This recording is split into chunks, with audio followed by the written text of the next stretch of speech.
Don't ever go to that warehouse on Route 9, Walt. Promise me. It's just moldy boxes and broken furniture from my parents. Nothing worth your time. My wife Margaret had said those words so many times over 20 years that they'd become something I stopped hearing. She'd say them the way other people say, don't forget to take out the trash routine. Unremarkable. Easy to file away without thinking. I was a retired electrician from Bloomington, Indiana. I had no particular interest in a storage warehouse 30 miles outside the city. So I'd always promised. And I'd always kept that promise. Until she was gone. Margaret died on a Wednesday morning in late October, 6 weeks before Thanksgiving, sitting in her reading chair with a library book open in her lap. The paramedics said her heart simply stopped. Massive cardiac event, they called it. Like her death needed a name that sounded clinical enough to make sense of it. It didn't make sense. We'd been married 38 years. She was 61 years old. The weeks that followed were the kind of grief that doesn't announce itself dramatically. It just sits on your chest every morning when you wake up and reach for someone who isn't there. I was managing, barely, but managing. Then I got the call from her attorney. His name was Gerald Ferris, a careful man in his late 50s who'd handled Margaret's affairs for years, something I'd never known, because Margaret had always handled our finances. She was meticulous about that. Organized, thorough, always 3 steps ahead. I'd trusted her completely and never thought to ask questions. Gerald sat across from me in his downtown office with a manila folder open between us. He slid a key across the desk. It was attached to a simple brass ring with a small tag that read R9. Storage. Unit 47. Your wife leased a commercial storage unit on Route 9 for the past 20 years, he said. She paid the rent annually from a private account. The lease transferred to your name upon her death, along with everything inside. I stared at the key. A storage unit. Not exactly. He paused the way lawyers do when they're deciding how much to say. She had it modified over the years. Substantially modified? I think you should drive out and see it for yourself before we discuss valuation. Valuation. The contents, Mr. Mills. We've had a preliminary assessment done. He folded his hands on the desk. The figure we're working with is somewhere between $2 and $3 million. I drove home without remembering the drive.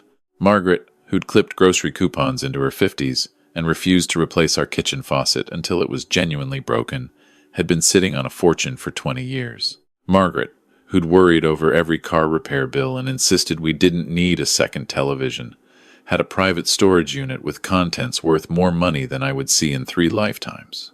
I sat in our kitchen for a long time, turning that key over in my hand. The linoleum was the same linoleum we'd had since 1996. The refrigerator hummed the same low hum it always had. Everything was exactly the same, and nothing was the same at all. I drove out to Route 9 the next morning. The building didn't look like much from the outside, a long gray commercial structure set back from the highway, the kind of place you'd drive past 1,000 times without glancing at. I found Unit 47 at the far end of the row. The rolling door was heavy, industrial, newer than the rest of the building. When I turned the key and lifted it, the smell hit me first.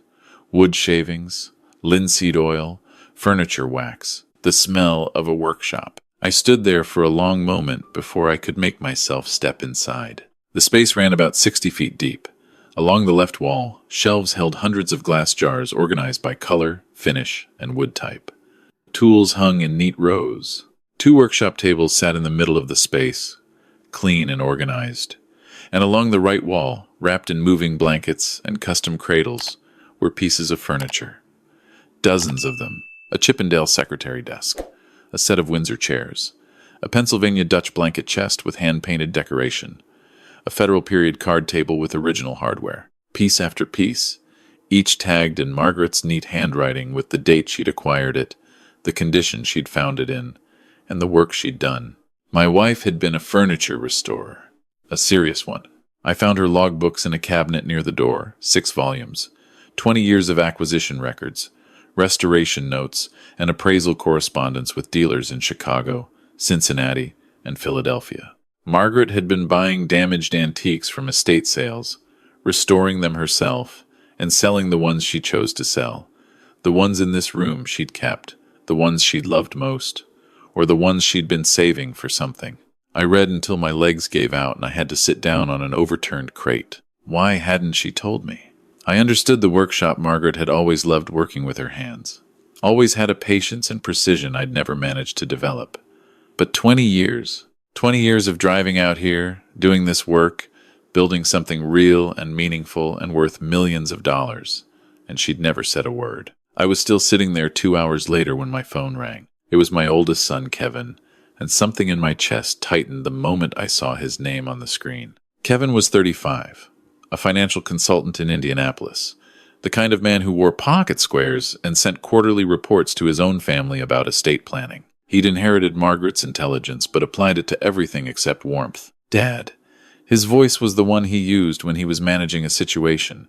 We need to talk about the storage unit. Gerald Ferris contacted Rachel about the estate inventory. Danny and I are driving over tomorrow. Gerald shouldn't have contacted anyone yet, I said. Dad, this affects all of us. We're family. He paused. Whatever Mom had in there, it's part of the estate. We should all be involved in the decisions. He hung up before I could respond. I sat with the phone in my hand, listening to the sound of the workshop around me, and felt something cold settle into my stomach. My sons had learned about this place within 48 hours of my visit, and their first call wasn't to grieve with me. It was to establish a position. They arrived in Kevin's black Audi, both of them in weekend clothes that somehow still looked expensive. My daughter Rachel drove separately from Terre Haute, pulling up 5 minutes later in the Subaru she'd had since graduate school. She was 29 and taught middle school English, the only one of my children who'd chosen a life measured in something other than income. When she hugged me, she held on. Dad, she said quietly, how are you doing? Really? I'm still figuring that out, I told her. Kevin and Danny were already inside by then, moving through the workshop like appraisers, lifting tags on the furniture pieces, photographing things with their phones. This is extraordinary, Kevin said, and I could hear the dollar signs behind the word. Do you have any idea what some of these pieces are worth individually? I'm starting to understand, I said. Danny turned around. My younger son was 32, softer than Kevin, always a little less certain of himself. He'd been working in sales for the past 5 years with modest results. He looked thinner than I remembered from the funeral.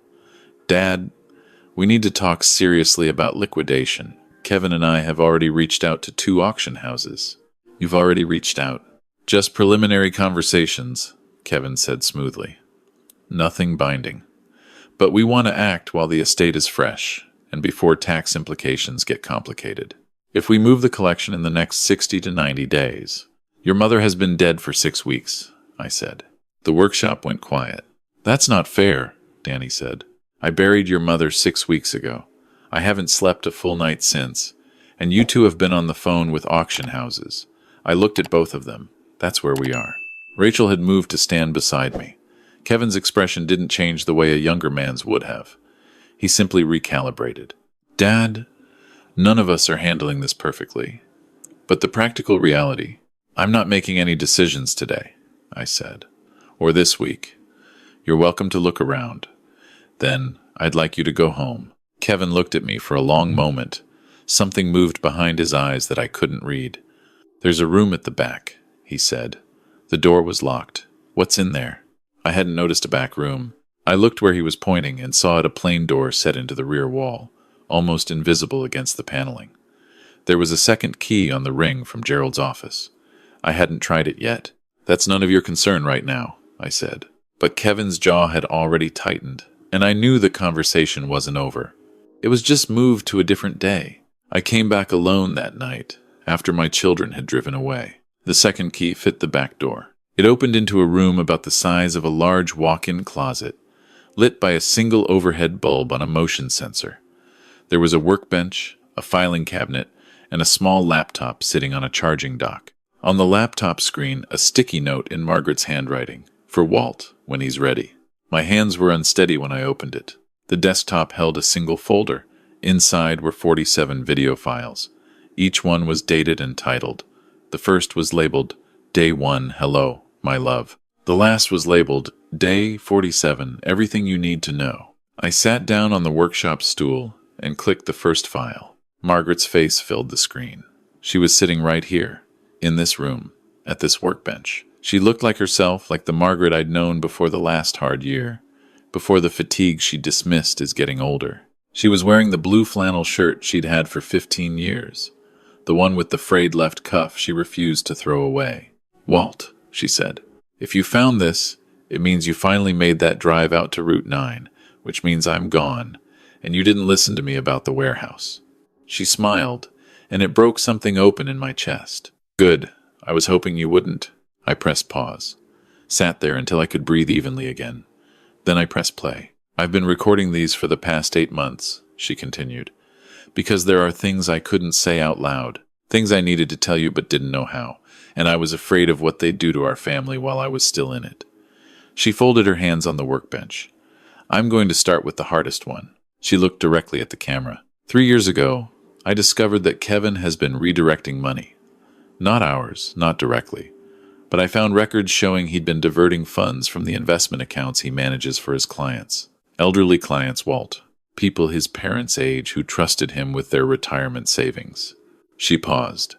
"I have documentation. Bank records, transaction logs, copies of statements he altered. It's all in the filing cabinet, in the red folder. I had a forensic accountant in Chicago review everything. She confirmed it's fraud. Federal-level fraud." I sat very still. "I didn't go to the police," Margaret said, "because I was terrified. Not for Kevin, for what it would do to you. To Rachel. I know that was wrong. I've been wrestling with that wrong for 3 years." She closed her eyes briefly. "I'm telling you now because you need to know before you make any decisions about this estate. Because Kevin is already going to try to move fast, and I need you to understand why you can't let him." She took a breath. "There's more. About Danny. I thought I was braced. I wasn't. Danny was diagnosed with early-onset Parkinson's 18 months ago. He hasn't told anyone. Not his girlfriend, not his friends, not his siblings. I only found out because I noticed something was wrong at Christmas last year, and I asked his doctor directly. I'm still his emergency contact." And she slipped. Margaret's voice softened. "He's been hiding it because he's terrified and ashamed, and because he's been borrowing money he can't repay to pay for treatment he can't afford. He's taken out 3 personal loans in the past year. He's drowning, Walt. He's been too proud and too scared to ask for help." I thought about Danny at the funeral, the way he'd stood slightly apart from everyone, the way his left hand had rested in his jacket pocket the entire day. I'd thought he was cold. "I built this collection partly for you," Margaret said, "because I wanted to give you something that was ours, something I made, something I was proud of.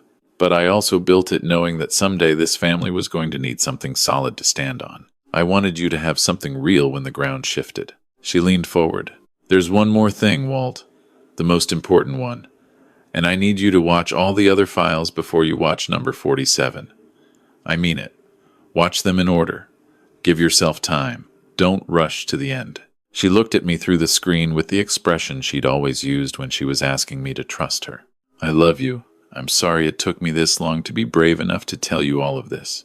You deserved better than my fear." The screen went dark. I sat in that little room for a long time. Then I drove home, made coffee I didn't drink, and sat at the kitchen table until the sun came up. Over the next 2 weeks, I watched the videos in order, the way she'd asked. Margaret walked me through everything the evidence against Kevin, piece by piece, the paper trail she'd assembled, the forensic accountant's findings, the names of Kevin's clients, most of them retirees in their 70s, people who'd saved carefully their whole lives and handed their futures to my son. She walked me through Danny's medical records, his treatment options, the specialist in Cleveland who was doing promising work with his type of presentation. She'd already made preliminary inquiries, already researched what his treatment would cost over the next 5 years. She'd done what she always did. She'd planned ahead, because she loved him even in the middle of his secrecy. She talked about Rachel, too, about how proud she was of the daughter who'd chosen teaching over money, who showed up to every family gathering with homemade food and genuine interest in other people's lives. "Take care of her," Margaret said in one video. "She takes care of everyone else and forgets to ask for anything for herself." I watched all 46 videos before I let myself open the 47th. It was shorter than the others. Margaret was tired in this one. I could see it. She'd recorded it close to the end. "I married you knowing I was pregnant," she said. "I need you to understand that sentence fully before I say the rest. I married you because I loved you. That has never, in 38 years, been untrue." My throat closed. "Before we met, I had a brief relationship with a man named Thomas Garrett. We were together for a few months. It ended before I met you, but I was pregnant when we started dating, and I didn't know it yet. By the time I realized, I was already falling in love with you, and I was terrified. She pressed her lips together. Kevin is Thomas's biological son. You are the father who raised him. You are the father who coached his baseball team and sat through his college graduation and taught him to drive and showed up to every single thing that mattered. That is real. That is not nothing. She looked straight at the camera. I've tracked Thomas Garrett through a private investigator for the past 12 years. He lives in Fort Wayne. He's a retired contractor, married, 2 adult daughters. He doesn't know about Kevin. He never knew I was pregnant. He is not a bad man, Walt. He was just someone I knew before I knew you. She paused. His contact information is in the blue folder in the filing cabinet. What you do with that is your decision. I won't ask you to do anything with it. I just couldn't leave without telling you. She was quiet for a moment. I know this might make you angry with me. I understand if it does. I kept a secret from you for 35 years, and I know what that cost you, even if you didn't know the price while you were paying it. Her voice steadied. But Kevin is your son, not in the biological sense. In every other sense, the real sense, the sense that matters. And knowing that, I hope you'll still fight for him, not for what he's done, for who he could still become. The screen went dark. I sat in the back room of Margaret's secret workshop for a very long time, with nothing but the hum of the ventilation system and the smell of linseed oil and 38 years of love and grief and complicated truth all pressing down on me at once. Then I made some decisions. The meeting I arranged was for a Monday. I asked all 3 of my children to come. Kevin brought a legal pad. Danny wore a jacket that didn't quite hang right on his left side.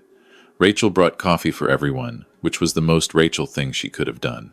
I'd spent the previous week making calls to Gerald Ferris, to the forensic accountant in Chicago, whose name was Patricia Chen, and who was thorough, unsparing, and willing to explain everything twice when I needed her to a specialist in Indianapolis who reviewed Danny's medical records with me, and to a man named Thomas Garrett in Fort Wayne, who had answered his phone on the second ring and gone very quiet when I explained who I was and why I was calling. We sat in the workshop, among Margaret's furniture, in chairs she'd restored herself. I didn't have a conference table. We sat in a circle like people who were going to have an honest conversation, because that's what we were going to do. Kevin started talking before I could. Dad, I want to address the timeline on the estate paperwork, because I think there are some... I watched all 47 videos, I said. Silence. Kevin's face changed in a way I hadn't seen before. The composure didn't crack exactly. It drained, like something underneath it had given way. Mom left 47 videos, I continued. I've spent the past 2 weeks watching them in order, the way she asked. Then I spent this past week verifying what she documented. I looked at Kevin. Patricia Chen reviewed everything twice. She's prepared to submit her findings to the U.S. Attorney's Office in Indianapolis. I held my son's gaze. You've been defrauding your clients for 3 years. I know the names of the accounts. I know the amounts. I know when it started and how it was structured. Kevin's jaw worked. No sound came out. I'm not going to the U.S. Attorney's Office today, I said. I'm telling you what I know, and I'm telling you what happens next. What happens next is that you hire an attorney, your own attorney, not a family one, and you begin the process of making full restitution to every client you've stolen from. Every single one. Gerald Ferris has the documentation. Patricia Chen will cooperate with whatever investigation is required. You are going to do this because it's right. Because these are people your mother's age who trusted you. And because if you don't, I will make the call to the U.S. Attorney myself. Rachel had gone very still. She was holding her coffee cup in both hands. Kevin's voice, when it finally came, was barely a voice at all. Dad, You'll have your turn, I said. I turned to Danny. I know about the Parkinson's. My younger son looked like I'd hit him. His left hand moved reflexively toward his jacket pocket. 18 months, I said. Alone with this for 18 months. I had to stop for a moment. Danny, why didn't you come to me? I didn't want to, he stopped. His eyes were wet. I didn't want you to look at me like that. Like what? Like I was already gone. I got up from my chair, crossed the circle, and put my arms around my son. He was rigid for a moment. Then he came apart the way people do when they've been holding something for too long, and I held on. Rachel was crying quietly. Even Kevin had stopped pretending to be composed. When Danny and I sat back down, I continued. There's a specialist at Cleveland Clinic whose work Margaret researched. His name is Dr. Michael Adeyemi. He treats early onset cases, and his outcomes are significantly better than the standard protocol. I've already spoken with his office. The estate will cover whatever insurance doesn't. I met Danny's eyes. You are not going to manage this alone. That is not a request. Danny nodded. He couldn't speak. Now, I said, there's one more thing, and this one is harder. I looked at Kevin. Your mother told me the truth about something she'd carried for 35 years, I said. And I want you to know that I spent several days being angry about it. Really angry. Not at you. At the situation. At the time we lost. At the conversations we never had. I paused. Thomas Garrett is a retired contractor in Fort Wayne. He has 2 adult daughters. He spent his whole life not knowing you existed. When I called him last Thursday, he went quiet for a long time. Then he said, I'd like to meet him, if he's willing. Kevin stared at me. Whatever he'd been bracing for, it wasn't this. You don't have to do anything with that, I said. He's not trying to step into anything. He's not asking for a relationship. He just wanted you to know the door is open, if you want it open, on your terms and your timeline. I held my son's gaze. But I want you to hear this clearly, Kevin. What I found out about your biological father changed the facts of your origin. It did not change a single day of the past 35 years. I coached your baseball team. I drove you to college. I sat in the emergency room with you when you broke your arm in 9th grade, and I held your hand, and you called me Dad. My voice steadied. I am still your father. That is not up for discussion. Kevin put his face in his hands. His shoulders shook. Rachel reached over and put her hand on his back. We sat there for a while, the 4 of us, in a room full of furniture that Margaret had rebuilt from broken things with her own hands. I thought about the first video, about the way she'd smiled when she said she hoped I hadn't listened to her about the warehouse. She'd known I'd drive out here eventually. She'd planned for it. She'd built this whole thing, the workshop, the collection, the videos, the evidence as a kind of final act of love. Complicated, imperfect, human love. The kind that knows it has made mistakes and tries to leave something useful behind anyway. Kevin and I drove separately to Fort Wayne 2 weeks later. It was a Saturday in late November, cold and gray. The kind of day that makes Indiana feel like the end of the world if you let it. Thomas Garrett met us at a diner off I-Neotrids. He was a heavy-set man in his early 60s with gray at his temples and the kind of hands that had spent decades doing physical work. He stood up when we walked in, and I watched him see Kevin's face, really see it, and go still in the way people go still when they recognize something they didn't know they'd been missing. We sat for almost 3 hours. I let them talk mostly.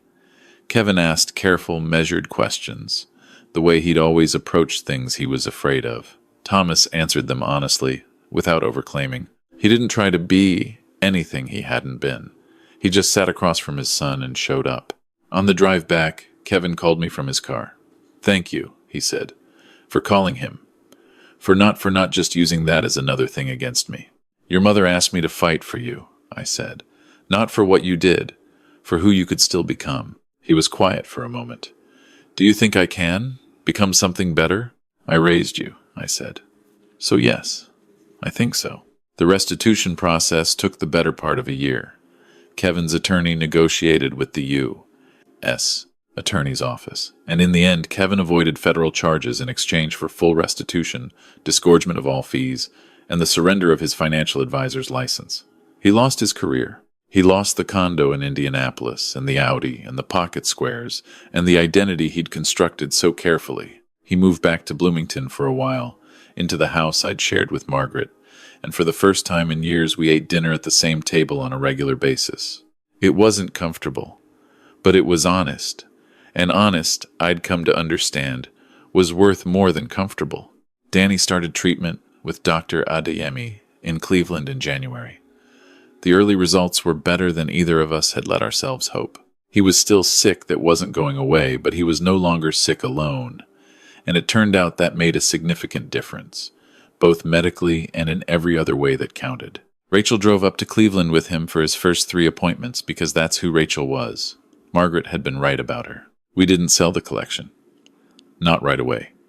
Gerald Ferris advised patience, and for once in my life, I took that advice. I drove out to the workshop on Route 9 twice a week through the winter, learning the names of the pieces and the provenance Margaret had documented, reading her restoration notes in the logbooks with a cup of coffee and the space heater running in the corner. She'd written about each piece the way other people write about friends, where she'd found them, what condition they'd been in, what she'd done to bring them back. A Hepplewhite sideboard from an estate sale in Columbus that had been warped and water-damaged. A set of ladderback chairs from an auction in Kentucky that had been painted over 4 times, the original finish buried under decades of careless renovation. She'd found them, and she'd seen what they could be, and she'd done the work. I thought about that a lot through those months. In the spring, Rachel helped me organize a small showing at a gallery in Indianapolis. A curator there had heard about the collection through the antique community and reached out. We didn't sell anything that night.